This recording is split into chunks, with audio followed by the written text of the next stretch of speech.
Good morning friends, Gyanjyoti digital ক্লাছত আপোনালোকে স্বাগতম জনাইছো।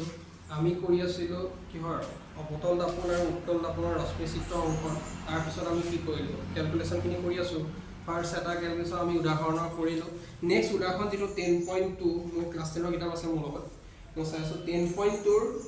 যেটো আছে উদাহৰণ আমি হেতু কৰিব ট্ৰাই কৰিম। এটো আমাৰ কাৰ কাৰণে দিয়া আছে অবতল দাপনৰ কাৰণে দিয়া আছে। ঠিক আছে আমি উত্তল দাপনৰ এটা কৰিলো নেক্সট এটো কৰিম অবতল দাপনৰটো কৰিম ইয়াত আমাক কোৱেশ্চনটো পঢ়িছ 15 সেন্টিমিটাৰ ফোকাস দৈৰ্ঘ্যটো কিমান দিছে 15 সেন্টিমিটাৰ দিছে গিভেন কি থাকে লিখি ললে গল পঢ়িবেনি অবতল দাপন এখনৰ সন্মুখত 25 সেন্টিমিটাৰ দূৰত্ব অবতল দাপনখনৰ সন্মুখত বুলি কৈছে তাৰ মানে কাৰ কথা কৈ আছে লক্ষ্য বস্তু কথা কোৱা নাই জানো তাৰ মুখটো আমি হলে কি ৰাখো লক্ষ্য বস্তুই ৰাখো ইউটো কথা কৈ আছে দূৰত্ব 4 সেন্টিমিটাৰ আকাৰৰ 4 সেন্টিমিটাৰ আকাৰ বুলি কৈছে 4 সেন্টিমিটাৰ আকাৰ মানে কি উচ্চতাটো হাইটটো 4 সেন্টিমিটাৰ আকাৰৰ লক্ষ্য বস্তু এটা ৰখা হৈছে প্ৰতিবিম্বটো পাবলৈ নেক্সট আমাৰ কৈছে প্ৰকৃতি আকাৰ নিৰ্ণয় কৰিব দিছে ঠিক আছে আমি কি দিয়া আছে এটাকে লিখি লওঁ লিখা দিয়া আছে প্ৰথম কি পালো আপোন 25 centimetre 15 centimetre focus f = 15 centimetre আৰু কি কৈছে u টো কৈ দিছে u = 25 সেন্টিমিটাৰ আৰু উচ্চতা হাইট এটো একচুয়ালি কাৰ হাইটৰ কথা কৈছে লক্ষ্য বস্তুৰ হাইটৰ কথা কৈছে লক্ষ্য বস্তুৰ হাইটটো কি হ'ব 4 সেন্টিমিটাৰ হেতু আমি h দিছো h ড্যাশ টো আমি ধৰা নাই কিন্তু h এ ধৰিছো এইটা দিয়া আছে আৰু কিবা দিছে নেকি প্ৰসেসৰ ঠিক আছে এইটা দিয়া আছে এতিয়া ইয়াতে ইম্পৰ্টেন্ট কথাটো হ'ল কি যে যদি আমাৰ অবতল দাপনৰ ক্ষেত্ৰত দিয়া থাকে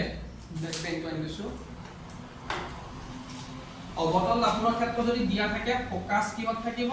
নিগেটিভত থাকিব লক্ষ্য বস্তু নিগেটিভত থাকিব আৰু ভিউ আমাৰ নিগেটিভতে ওলাব ভিউ নিগেটিভতে ওলাব এটা আমি কৰি চাও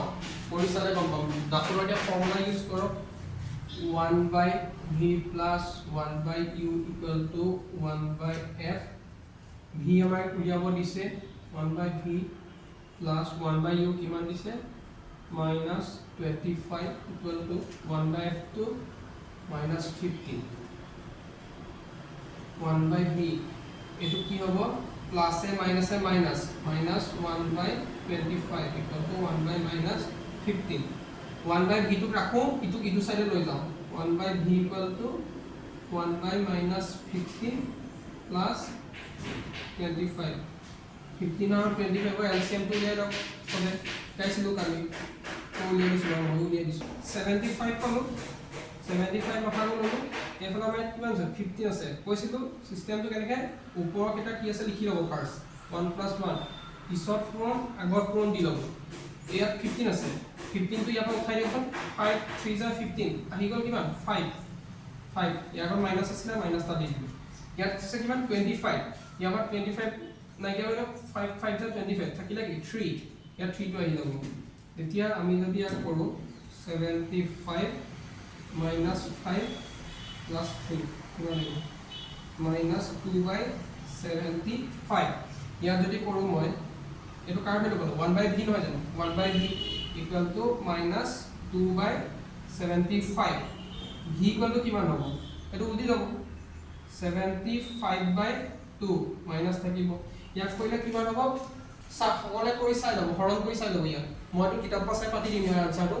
30 কিমান আহিব 37.5 সেন্টিমিটাৰ আহিব মাইনাসত আহিব 37.5 সেন্টিমিটাৰ কৈছিলো নে যে v ভ্যালুটো ইয়াতো মাইনাস আহিব দেখাইছিলো নে তাৰ মানে অবতল যদি দাপনৰ কথা কয় সদায় v হক u হক f হক এইটা সদায় নিগেটিভত থাকিব এটো মনত ৰাখিলে গল আৰু উত্তল দাপনৰ কাৰণ আছিল অনলি u হে মাইনাসত থাকিব